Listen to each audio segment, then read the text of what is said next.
2015 mal começou e o Curitiba Cult já vem preparando matérias incríveis para você que acompanha o nosso site.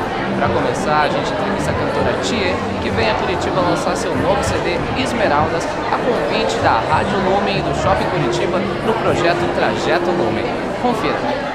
Seja bem-vinda, Thier. Tudo bem? Obrigada. Tudo bom? Obrigada. Já quero perguntar sobre esse terceiro CD, o Esmeraldas, que você está vindo apresentar em Curitiba, esse novo show, né? Exatamente. O que você vê de diferença aí desses seus dois primeiros CDs, que o Sweet Jardim ele foi considerado um dos discos mais importantes da nova geração, né, da MPB, e A Coruja do Coração te colocou aí como uma voz super aclamada no Brasil.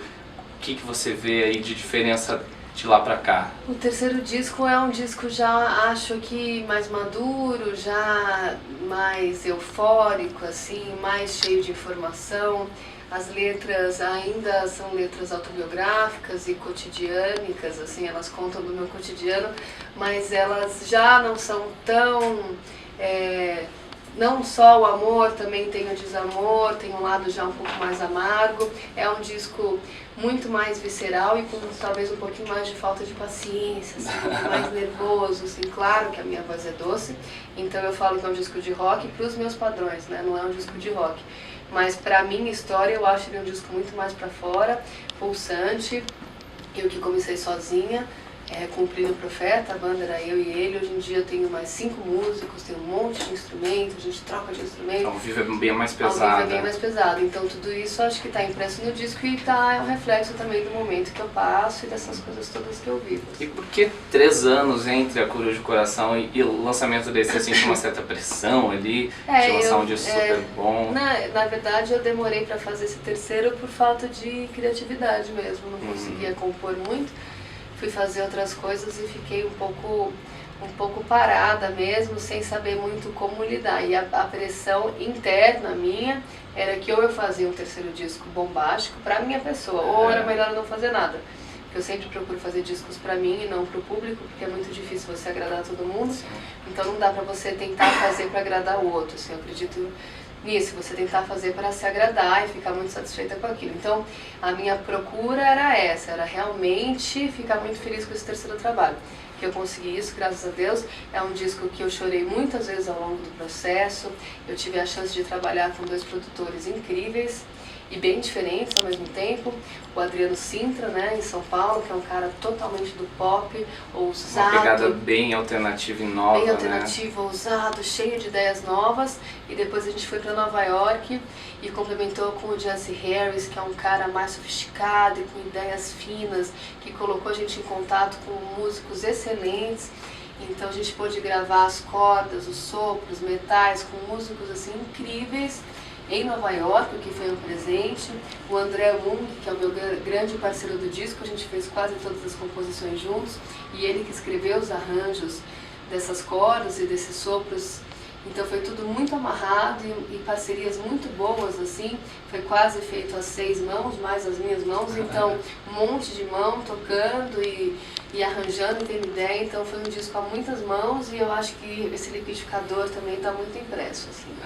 E você acha então que ele é uma experimentação nova e não uma continuação dos seus antigos trabalhos? Não, ele é uma continuação porque eu sou a mesma, assim, e o trabalho continua sendo autobiográfico. Eu sou a mesma dentro de como qualquer outra pessoa. A gente muda, né? A gente sempre muda, né? As pessoas falam, ai, ninguém muda, mas a gente muda sim. A gente acorda cada dia diferente. Acontece alguma coisa hoje que amanhã você já vai estar diferente. Então é uma continuação e eu vejo essa total continuação dos outros trabalhos, assim.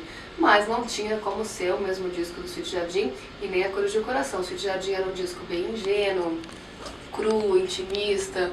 Uma primeira impressão minha, o meu primeiro contato com a música. Então ele é daquele jeito, preto e branco e duro, assim. A Coruja do Coração já era um momento mais leve, um momento solar, um momento maternal, que eu estava lidando com a maternidade. E esse terceiro, essa bagunça de falta de excesso de sono e cansaço, falta de dormir, e excesso de café e muitas coisas acontecendo ao mesmo tempo. Então eu acho que está tudo muito impresso e realmente eu vejo uma continuidade, assim, porque como eu sou a compositora disso tudo, eu entendo para onde eu estou falando. Não sei exatamente se o público entende ou não, mas não tem o que fazer, né? Você é muito ligada com seus fãs na internet, né? É você mesmo que atualiza o Facebook, Sou tá eu. sempre em contato lá. Como que é essa tua relação virtual com seus fãs? É interessante, nem sempre é fácil, é muito divertido e às vezes é muito engraçado também, assim, porque é isso, você pode atender 15 pessoas bem, se você não atender uma pessoa bem, essa pessoa vai te xingar até o fim da vida, assim. Então você vê coisas engraçadas, você vê gente, às vezes você posta uma foto que mexe com muita gente, assim, e tem uma pessoa que vai pro outro lado, aí os outros fãs caem matando em cima dessa pessoa, e existe uma briga.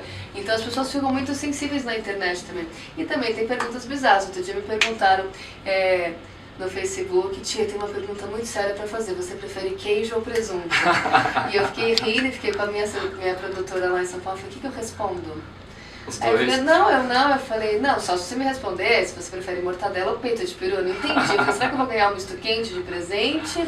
Ou será, o que será que ela... Qual foi a intenção da pergunta? Chegou até a me dar um medo, será que eu vou ganhar por correio, alguma coisa assim? Ou será que ela simplesmente está assim, tem o que fazer em casa e quer saber, porque não vai mudar nada na vida dela se eu como queijo ou presunto. O que ela vai comer naquele momento é o que você gosta. Exatamente, mas eu respondo assim. Então, muitas vezes, outro dia uma menina veio e falou, tia, casa comigo. Aí eu respondo, não, obrigada, já sou casada. Era uma brincadeira. Eu falo, eu também era uma brincadeira, mas, né? Então eu tento responder todo mundo assim, muitas vezes eu dou risada. É óbvio que muitas vezes você não consegue responder todo mundo, mas eu respondo, no geral, respondo bastante, assim, e não tem jeito. Como ninguém consegue responder todo mundo, como eu não tenho respostas muitas vezes, e fico chateada também, mas a vida é isso aí, porque a internet, infelizmente, se a gente não responde na hora, no outro dia você já esqueceu que tem mais 15 coisas para responder. Então... E agora, só para encerrar aqui rapidinho, a gente recebeu uma pergunta de um fã, quando ele soube que a gente ia entrevistar não você. Não é queijo ou presunto. Não é queijo ou presunto, é peru ou mortadela. Tá. Ele quer saber o que você ouve da MPB atual e o que te inspira.